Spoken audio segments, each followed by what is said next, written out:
చిన్న చిన్న విషయాలకి కోపాలు తెచ్చుకొని క్షణికావేశంగా హంతకులుగా మారుతున్నారు. అనేక మంది కుటుంబ సభ్యులను చంపడం లేదా తామే తావడం చేస్తూ పాపాన్ని అయితే మూటగట్టుకుంటున్నారు. ఇలాగే చేసింది ఒక తల్లి. 3 ఏళ్ల కంటే చిన్న వయసు కలిగిన తన 2 పిల్లలను తమ మేడపై నుంచి అంటే 4వ అంతస్తు నుంచి కిందకు తోసేసింది. అయితే తీవ్ర గాయాల పాలై ఆ చిన్నపిల్లలిద్దరూ అక్కడికక్కడే ప్రాణాలు కోల్పోయారు. ఈ మధ్యకాలంలో ప్రతి ఒక్కరికి కోపాలు ఎక్కువైపోతున్నాయి.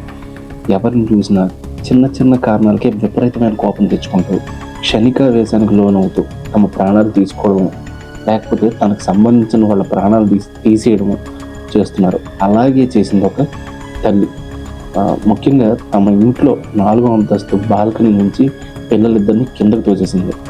తీవ్ర గాయాలయ్యి చిన్నారులిద్దరూ అక్కడికక్కడే చనిపోయారు. డామన్ డయ్యూలోని దల్వాడ ప్రాంతంలో నివాసం ఉంటున్నారు.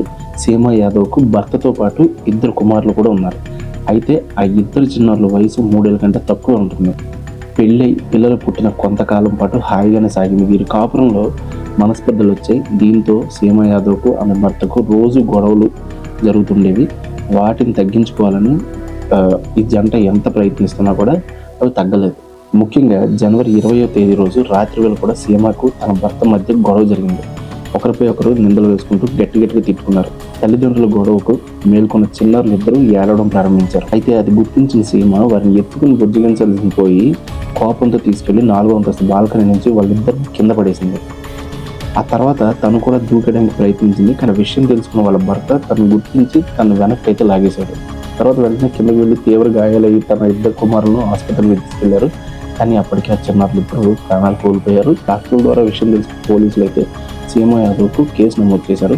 కావాలనే ఆమె తన కుమారులను చంపడంతో పలు సెక్షన్ల కింద కేసు అయితే నమోదు చేసి దర్యాప్తు చేస్తున్నారు. సీమ పిల్లల దగ్గరికి వెళ్తుంటే వాళ్ళు ఏడుపు ఆపడానికి వెళ్తుందేమో అనుకున్నాడు ఆయన. రోజు చేయడానికి కానీ తనకి తెలియదు. వారిద్దరిని కింద పడేసేసరికి కాళ్ళు చేతులు ఆడలేదంటూ రోధించిన తీరు స్థానికులందరినీ అయితే కంటతడి పెట్టించింది. సమాజంలో ఇంకా ఇలాంటి వాళ్ళు ఉన్నారు చాలామంది. ఈ మధ్య చాలా ఇలాంటివి జరుగుతున్నాయి. సో జాగ్రత్తగా ఉండండి.